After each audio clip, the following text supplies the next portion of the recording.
வணக்கம். நீலாஸ் கார்டனுக்கு உங்களை வரவேற்கிறேன். வாங்க எங்கள் தோட்டத்தை பார்ப்போம். சப்ஸ்கிரைப் பண்ணுங்கள், லைக் பண்ணுங்கள், ஷேர் பண்ணுங்கள். வாங்க வீடியோக்குள்ளே போவோம். இன்றைக்கி என்ன பார்ப்போன்னா, ஒரு அருமையான கீரை, பொன்னாங்கண்ணி கீரை பாருங்கள். சிவப்பு பொன்னாங்கண்ணி அழகாக வளர்ந்து வந்திருக்கு. அதை அறுவடை செய்யலாம்.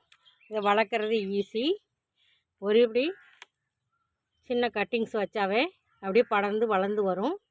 இந்த சிவப்பு பொன்னாங்கண்ணி நல்லா ரத்தம் ஊறக்கூடியது. இதில் நிறைய சத்துக்கள் இருக்குது. பொன்னாங்கண்ணின்னு அந்த பேர்லேயே இருக்குது.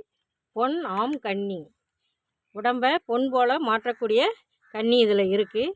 வாரத்தில் 2 தடவை நம்ம பொன்னாங்கண்ணி கீரையை சாப்பிடணும்.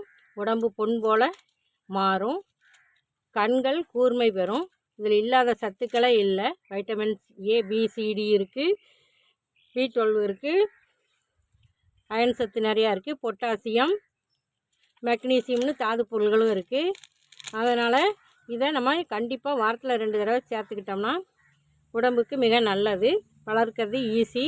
இப்படி கீரைகளை பறிச்சுட்டு அந்த இலைகளை பறிச்சுட்டு அந்த தண்டை ஊனி வச்சாவே வளர்ந்துடும். இதுக்கு மெயின்டெனன்ஸும் அவ்வளோவா தேவையில்லை. அப்பப்போ உரம் கொடுத்தா போதும். தண்ணி மட்டும் கொடுத்துட்டு இருந்தால் போதும். உரங்களும் நிறைய கொடுக்கணுங்கிற அவசியம் இல்லை.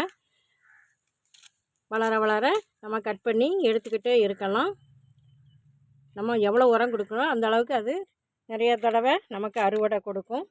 இப்படி ஒரு 3 தொட்டியில் பாருங்கள், அரை வாட்டர் கேன் தான் 3 தொட்டியில் வச்சுருக்கேன். அப்பப்போ மாற்றி மாற்றி அறுவடை எடுத்துக்கிடுவேன்.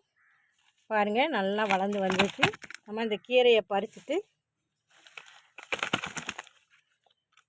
திரும்ப கிளறி விட்டு உரம் கொடுத்து தண்ணி கொடுத்தோம்னா வளர்ந்து வந்துடும்.